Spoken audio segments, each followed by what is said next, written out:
Man's only enemy is fear, and fear is born from ignorance of divine law. The law of wealth is not hidden from man, it is merely misused or forgotten in the noise of toil and the illusion of lack. When man aligns his thought with truth, with the invisible power of the word, then and only then does struggle dissolve like mist under the morning sun. Wealth is a reflection of belief, not labor. This is a truth that may appear radical to the worldly mind, conditioned to equate struggle with reward and toil with success. Yet the spiritual laws do not operate through effort alone. They operate through belief. Through the unseen realm of thought and spoken word, every experience in a person's life, including abundance or lack, is the outpicturing of his innermost convictions. Labor without belief becomes a weary cycle of unfulfilled striving. But belief, charged with spiritual authority, brings wealth through channels both expected and unexpected. There are countless souls who labor endlessly, rising early, working late, exhausting themselves in pursuit of material gain. Yet they find their hands remain empty, and their pockets full of holes. Why? Because their labor is driven by fear. Fear of lack, fear of failure, fear of never having enough. And where fear dwells, faith is absent. The law does not respond to frantic energy. It responds to calm assurance. When one believes that riches are his divine right, he calls them forth not by sweat of the brow, but by the command of the Spirit. Belief is not a wish, nor a vague hope. Belief is a knowing. It is the substance of things hoped for, the evidence of things not seen. A man who believes he is prosperous walks differently, speaks differently, and expects differently. He does not chase money, he attracts it. For he knows that what belongs to him cannot be taken, and what is withheld is only awaiting his command. His belief becomes his magnet, and the law responds accordingly. Many believe that only by proving their worth through sacrifice will they earn success. They wear struggle as a badge of honor, as if the universe rewards pain. But the law does not reward pain. It rewards alignment. When man believes that wealth is hard to get, that belief becomes law for him. He may earn just enough to survive, but not enough to thrive. His outer world mirrors his inner bondage. Children believe effortlessly. They expect good without laboring for it. They ask boldly and trust completely. This is the posture of true spiritual wealth, to believe that the universe is generous, not withholding, that divine mind is abundant, not limited, that riches are spiritual before they are physical. Labor without belief is like planting seed in barren soil. It bears no fruit.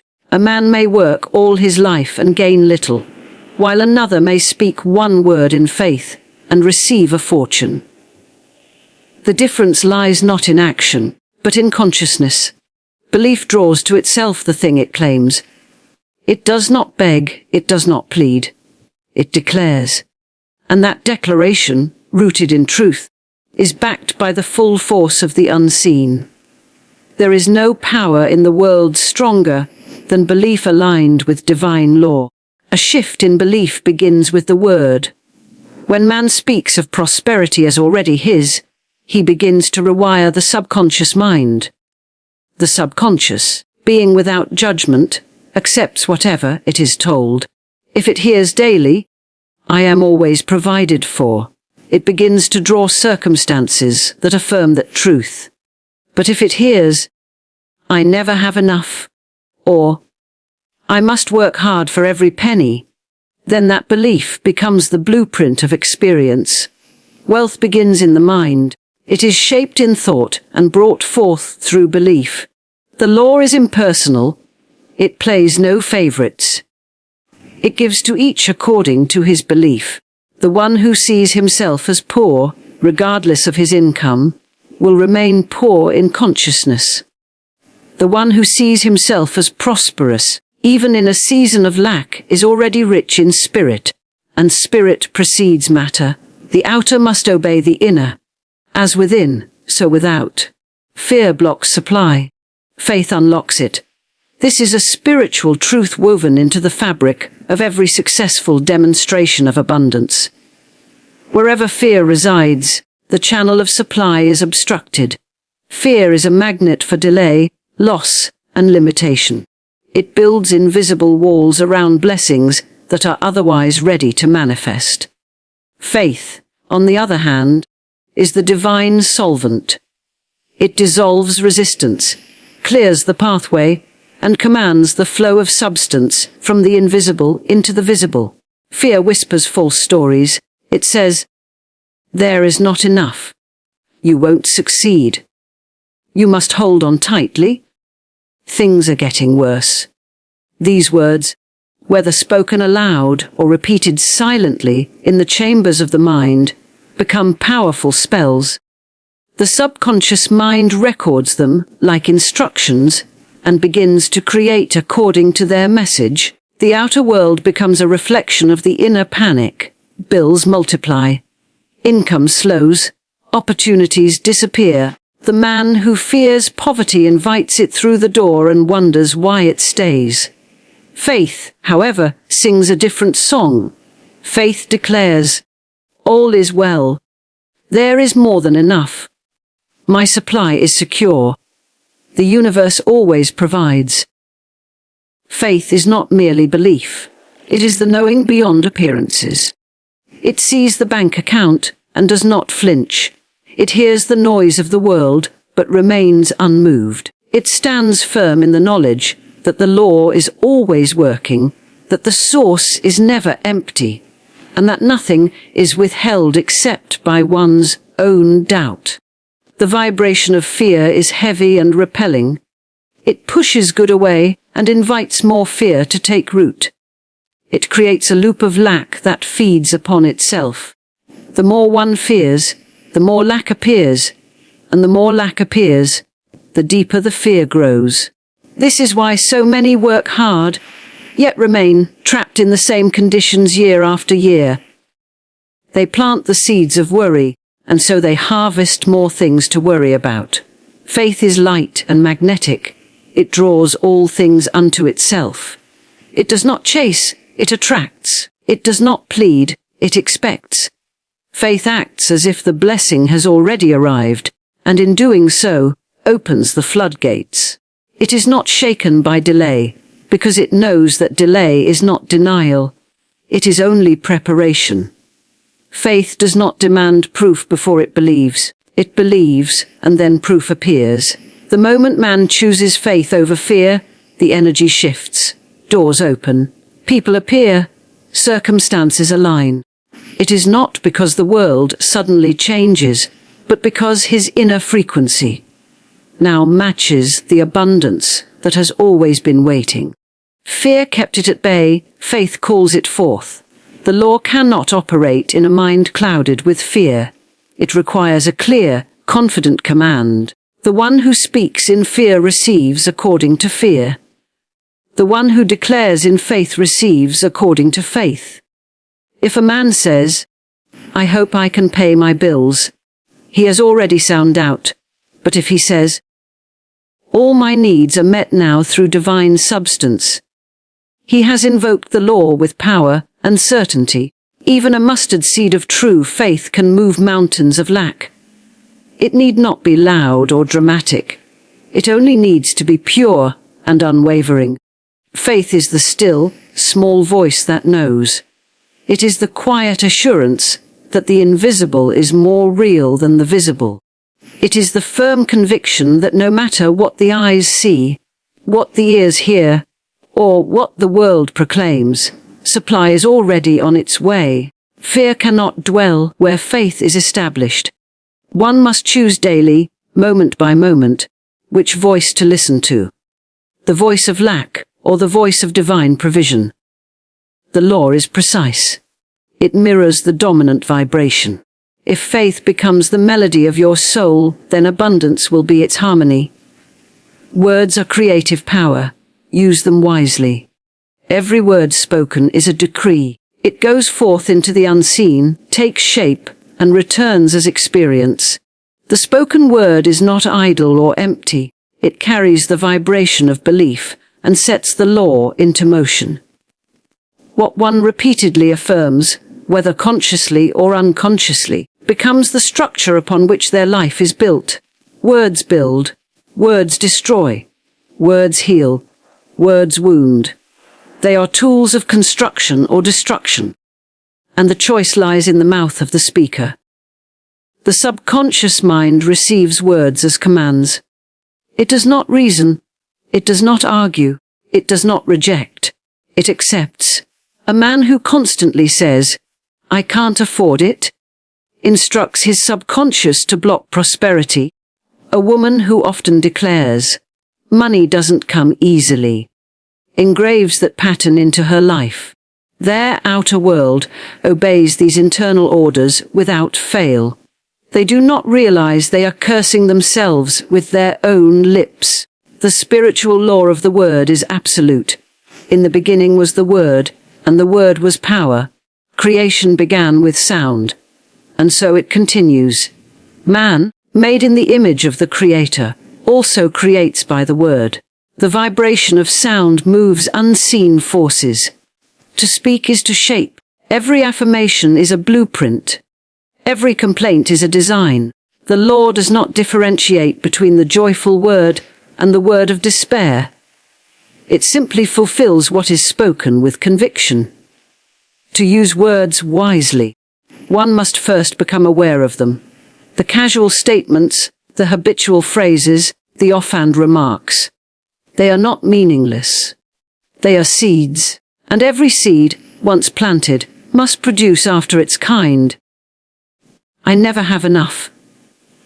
Things always go wrong. I'm not lucky. These are not just sentences. They are affirmations of lack, failure, and resistance. The soil of the subconscious accepts them and brings forth their bitter fruit. But when man becomes conscious of his words and begins to speak with authority, the atmosphere changes. I am divinely provided for.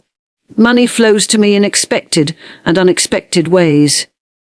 Every day I grow richer in all good.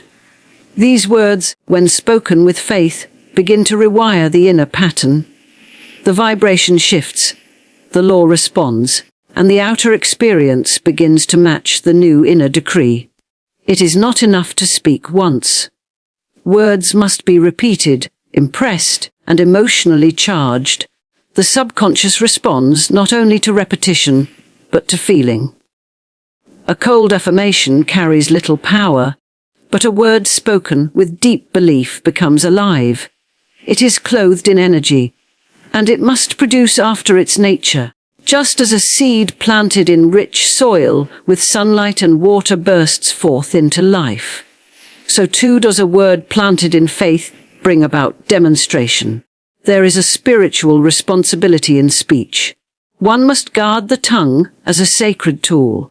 Idle chatter rooted in fear, sarcasm, or bitterness may seem harmless, but it shapes unseen realities. Silence is better than negative speech, but the highest power lies in the positive declaration. The word spoken with authority, purpose, and truth. When one begins to understand the creative force of words, they stop speaking about what is and begin to declare what shall be. They stop repeating conditions and start commanding outcomes. Instead of saying, "Business is slow," they declare, "Divine activity is now operating in all my affairs." Instead of lamenting, "I'm stuck," they affirm, "I move forward under grace and in perfect ways." The wise soul speaks not what he sees, but what he desires to see. He does not report reality. He reshapes it. He does not give voice to fear. He silences it with faith. For he knows that the tongue is a wand, and with it, he conjures his world. Divine supply is immediate and inexhaustible. There is no delay in spirit, no shortage in the invisible storehouse of the universe. What delays man's good is not the supply itself, but his limited consciousness of it. The storehouses of heaven are always full, always flowing, always ready. But man, through doubt, fear, and a belief in lack, builds dams in his own mind and blocks the current of abundance from flowing freely into his life. Supply does not come from people, jobs, or circumstances. Those are but channels. The true source is spirit, and spirit lacks nothing. When man fully understands this, he releases the false belief that money must come through hard means, or that opportunities are scarce, or that wealth is limited to a chosen few. He begins to see that supply is not earned, it is aligned with. It does not respond to effort, but to receptivity. The moment one aligns with truth, the supply rushes in. There is a divine current that flows like a river, never ceasing, never empty. All that is required is the consciousness to receive it. When a person affirms, "My supply is endless, inexhaustible, and immediate," they are not hoping. They are declaring a spiritual fact. And when spoken with faith, this truth begins to penetrate the subconscious, break down the walls of limitation, and allow the stream of good to manifest without resistance. The belief that supply is slow to arrive or must be earned through suffering is a man-made illusion. Divine mind operates outside of time. It is not bound by deadlines or delays. To spirit, all things are now. When man says, "One day I will have enough," he pushes his good into the future and keeps it there. But when he declares, "I have all I need now," he brings the unseen into the present. The universe hears, "Now," and responds accordingly. Supply is also inexhaustible. The idea of running out is foreign to the infinite. Man fears loss because he believes in limitation. He counts his coins and forgets that the source of his wealth is not in the coins, but in the consciousness behind them. When one blesses their money, no matter how little, and affirms its divine origin, it multiplies. When one gives freely, trusting in the ever-flowing current of supply, they demonstrate the law of increase. To see supply as endless is to break the fear of competition. One no longer envies another's success or guards their resources with tension. There is enough for all. The same spirit that feeds the birds and clothes the lilies governs man's affairs.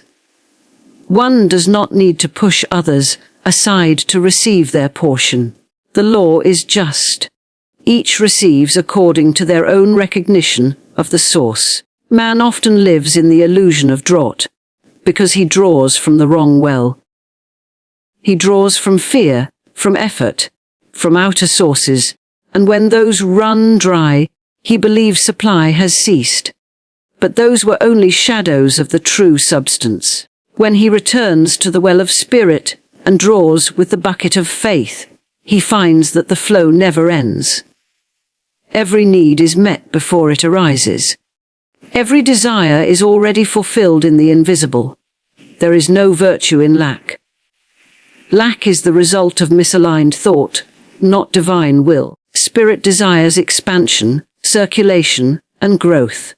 Man is not meant to live in fear of tomorrow, but to rest in the knowledge that tomorrow is already provided for. The acorn does not fear that the soil will run out. It simply grows. So too must man learn to trust in the invisible richness that surrounds him always. The appearance of delay is often a test of faith, but the supply itself is never delayed. The moment man fully believes, fully receives, and fully expects without doubt, the invisible becomes visible, the unseen becomes seen, the law is immediate, the source is infinite, the supply is always ready. Struggle is a mental habit, not a necessity. Man has been trained from birth to believe that success and wealth are born from hardship. that to receive anything of value, one must first endure pain, sacrifice, or prolonged effort. This belief, deeply rooted in the collective mind, becomes a self-fulfilling prophecy. Struggle becomes a pattern, a loop that repeats itself, not because it is law, but because it is expected, believed in, and emotionally rehearsed over and over again. From early years, people are told, "Life is hard. Nothing comes easy. You have to fight for everything." These words take root in the subconscious mind and grow into a belief system that governs all experience. The mind then begins to attract circumstances that affirm the original suggestion. Opportunities seem distant, results are delayed, and every step forward feels like a battle. But the cause is not the world. It is the mental conditioning that insists struggle must come first. The truth is that the universe does not require man to struggle for his good. Divine law operates by vibration, not effort. When one aligns with the vibration of ease, grace, and faith, the need for struggle dissolves. But as long as man clings to the belief that suffering is noble or required, he will unconsciously create it. He may even resist ease when it presents itself, because it feels unfamiliar or undeserved. Struggle often comes from the belief in separation, from the idea that man is cut off from his source and must work tirelessly to earn his share. But man is never separate. He is one with infinite mind, and what is his by divine right flows to him without effort when he releases resistance. Struggle is resistance in motion. It is the friction between desire and disbelief, between knowing the truth and reacting to appearances. When a person begins to examine their inner language, they may hear phrases like, "Why is this so hard? I always have to fight for everything. Nothing comes easy for me." These phrases, repeated without awareness, become affirmations of hardship. The subconscious accepts them, and the outer world reflects them. It becomes a cycle of toil, frustration, and disappointment. Yet the moment one changes their words, the pattern begins to shift. Things come to me easily. I work with joy and see quick results. I am supported in every step. These are not merely affirmations, but corrections to a false inner narrative. The spiritual truth is that ease is natural. The birds do not struggle to find their food. The sun does not strain to rise. The seasons flow without confusion. All of nature operates in harmony and without resistance. Man, too, is designed to live in that flow. But he must first undo the mental habit that glorifies difficulty. He must retrain the mind to expect ease, to welcome grace, and to allow support. Many believe that, without struggle, they are not worthy. They think that ease makes them lazy, or that blessings must be earned through pain. This is a distortion of truth. The law of cause and effect requires mental clarity, not suffering. Results are not the reward for pain. They are the reflection of alignment. When the mind and heart agree with truth, manifestation is quick and smooth. Struggle enters only when man tries to force outcomes, doubts the process, or clings to fear. There is great strength in surrender, not in giving up, but in giving over the burden of struggle to the higher law. It is not passive, it is powerful.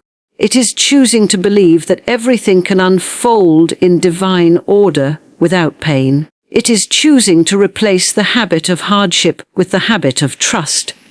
One must become familiar with ease.